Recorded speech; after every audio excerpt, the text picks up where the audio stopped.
Ukraine से लेकर Gaza तक साबित हो गया कि सुपर पावर्स को वॉर पसंद है। दो सुपर पावर्स के अहंकार के चलते गाजा में मृत्यु काल छा गया है और मिडिल ईस्ट जंग का नया कुरुक्षेत्र बन गया है। लेकिन कूटनीति की शय और मात में अब पुतिन ने तय कर लिया है कि वो किसी भी कीमत पर अमेरिका को नहीं छोड़ने वाले। मिडिल ईस्ट में पुतिन ने वो जाल बिछाना शुरू कर दिया है जिसमें वो बाइडेन से हर बाजी जीतने के लिए तैयार है। जंग के इस नए कुरुक्षेत्र में पुतिन पहले से ही बाइडेन पर भारी पड़ते नजर आ रही है। स्पेशल रिपोर्ट देखिए।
जंग का नया एपिसेंटर मिडिल ईस्ट में टेंशन भयंकर।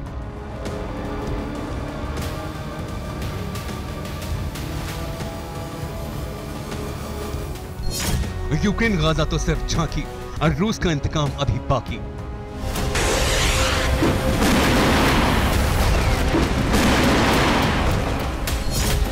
अमेरिका के गढ़ में पुतिन का दम, क्या बाइडेन के दोस्त बन गए दुश्मन?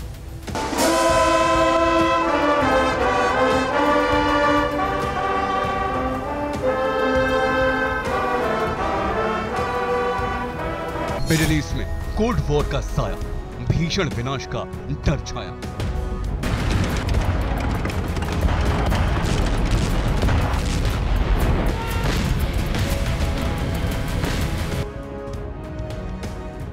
अमेरिका और रूस दुनिया के दो सबसे ताकतवर दुश्मन। करीब पिछले 2 साल से दोनों ने ही एक दूसरे को युद्ध में झोंक रखा है।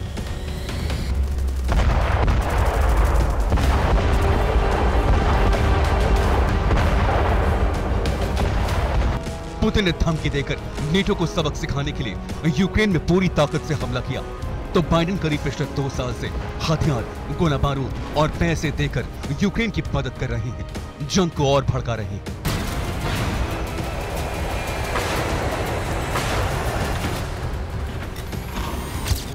लेकिन इस बार पुतिन ने ऐसा दांव चल दिया है जिसके आगे बाइडेन की सारी कूटनीति फेल होती दिखाई दे रही है। पुतिन ने इस बार अमेरिका को वहां चोट पहुंचाई है जिसका दर्द उसे आने वाले कई सालों तक झेलना पड़ सकता है।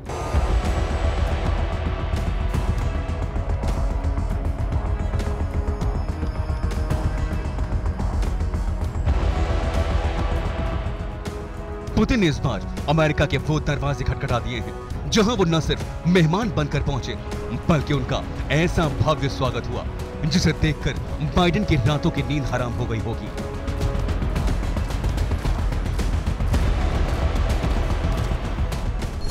बड़े सवाल, आखिर कैसे पुतिन ने बाइडेन को उन्हीं के घर में घेरा?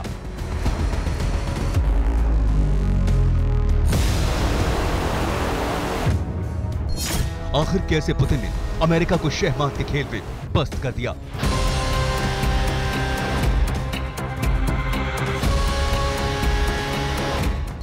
आखिर कैसे पुतिन ने मिडिल ईस्ट में अमेरिका को चौंका दिया?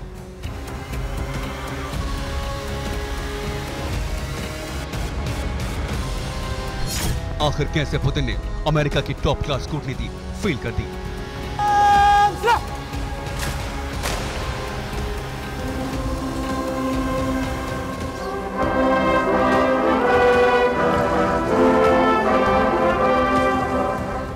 आज टीवी9 भारतवर्ष पर आपको दुनिया की दो महाशक्तियों की सबसे बड़ी अदावत की इनसाइड स्टोरी देखने को मिलेगी।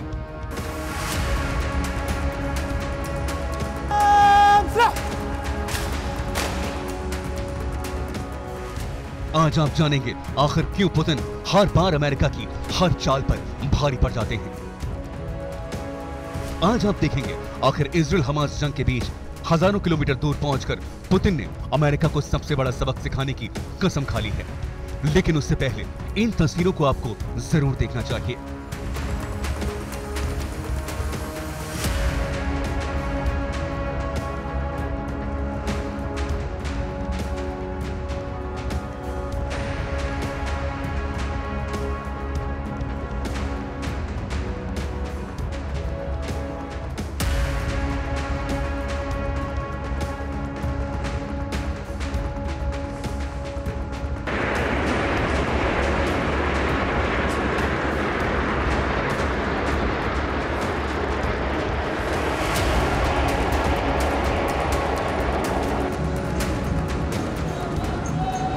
संयुक्त अरब अमीरात के इतिहास में इतना शानदार और भव्य स्वागत किसी राजनेता का नहीं हुआ जितना रूस के राष्ट्रपति व्लादिमीर पुतिन का हुआ है।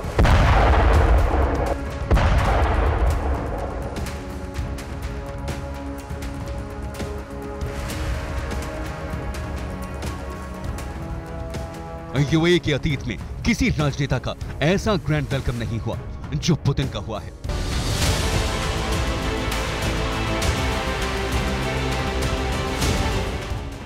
व्लादिमीर पुतिन का अबू धाबी में एक भव्य परेड के साथ स्वागत किया गया।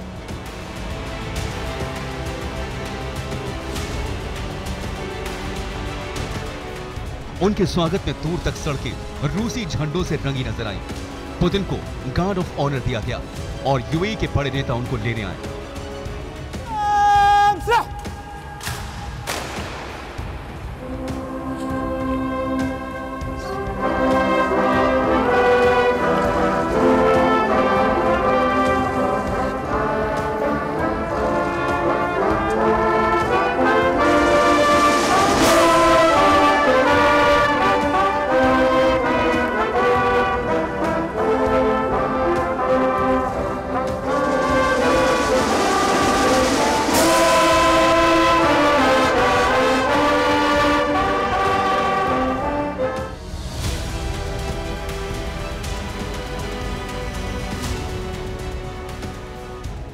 एयरपोर्ट पर पुतिन का गर्मजोशी से स्वागत करते हुए यूएई के बड़े नेता पहुंचे।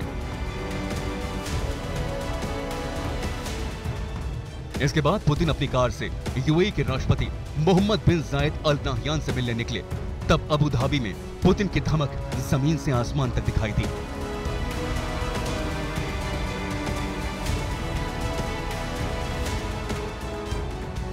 अबू धाबी की सड़कों पर पुतिन जब अपनी बम प्रूफ लिमोजीन में बैठकर निकले तो हर कोई देखता रह गया।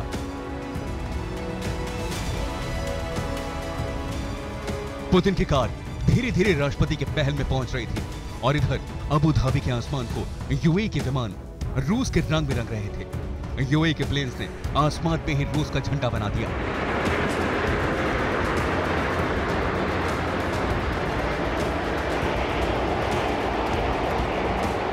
तो वहीं जमीन पर पुतिन को 21 तोपों की सलामी दी जा रही थी।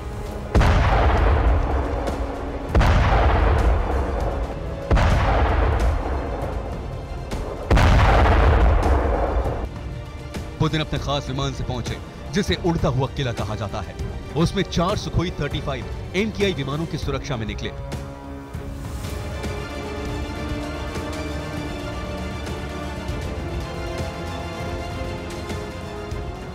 पुतिन की रक्षा में निकले 4 लड़ाकू विमानों को खतरनाक R-77 और R-73 air to air missile से लैस किया गया था।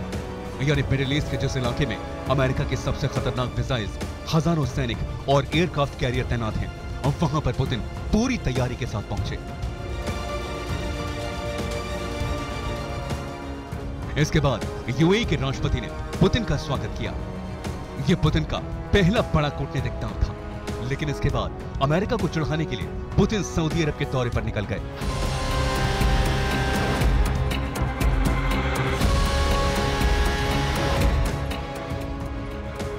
पुतिन ने रियाद में क्राउन प्रिंस मोहम्मद बिन सलमान से मुलाकात की। यहाँ भी उनका शाही स्वागत किया गया।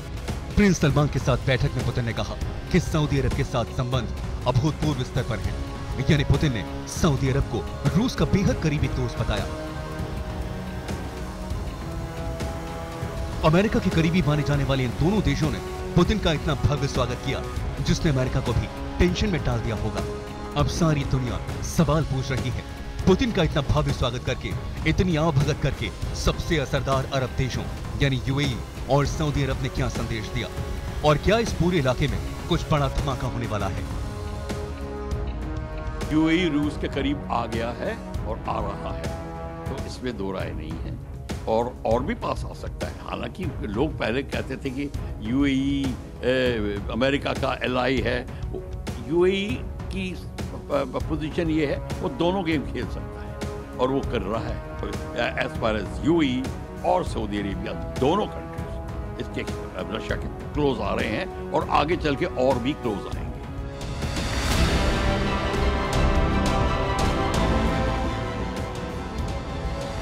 लेकिन कहानी यही खत्म नहीं होती है। यूएई और सऊदी अरब का दौरा करने के बाद पुतिन वापस मॉस्को चले गए, लेकिन मॉस्को में ईरान के राष्ट्रपति इब्राहिम रईसी से पुतिन की मुलाकात हुई। रईसी के साथ ओमान के क्राउन प्रिंस तयाजिन बिन हैतम अल सैद भी मॉस्को पहुंचे। मॉस्को में पुतिन ने सबसे बड़ा दांव चला। पुतिन ने साफ कहा कि गाजा में जो कुछ भी चल रहा है वो नरसंहार से कम नहीं है। पहले बेरिलीज पहुंचकर संयुक्त अरब अमीरात और सऊदी अरब में धाक जमाना, और फिर वापस मॉस्को पहुंचकर ईरान के राष्ट्रपति से मुलाकात कर पुतिन ने वो दांव चल दिया है जो आने वाले वक्त में अमेरिका को बहुत भारी पड़ सकता है। इस समय अमेरिका की स्थिति ये है कि वो जैसे वो कहते हैं ना कि ना इधर का रहा ना उधर का रहा, ना वो यूक्रेन का साथ में है और अरब कंट्रीज का भी उसको साथ नहीं है। पर अगर आज ईरान और हूतीज ज़्यादा बोल्ड होके अमेरिका पे अटैक करते हैं उसके शिप्स के ऊपर, जैसे यूएसएस कोल को डुबोया था, उसी तरीके से अभी भी हो सकता है। इस समय अमेरिका की स्थिति इस समय कमज़ोर है। टोटल रशिया और चाइना का जो पॉलिटिकल स्थिति है वो काफ़ी भारी पड़ रही है। पिछले 2 साल में पहली बार है जब पुतिन ने खुलकर फ्रंट फुट पर बैटिंग की है और बिना किसी डर के अमेरिका के खिलाफ सबसे बड़ा मोर्चा खोल दिया है। पुतिन ने अरब में अमेरिका को घेरने की मुहिम 2 महीने से चला रखी है। मॉस्को अरब नेताओं के दौरों का केंद्र बन गया है। 7 अक्टूबर को युद्ध शुरू होने के बाद से अरब नेताओं के रूस दौरे तेज हो गए हैं। अक्टूबर में तुर्की के मंत्री, अक्टूबर के आखिर में जॉर्डन का प्रतिनिधिमंडल मॉस्को पहुंचा। नवंबर में मिस्र और सीरिया के नेता रूस पहुंचे। नवंबर में ही लेबनान के नेता भी रूस के दौरे पर गए।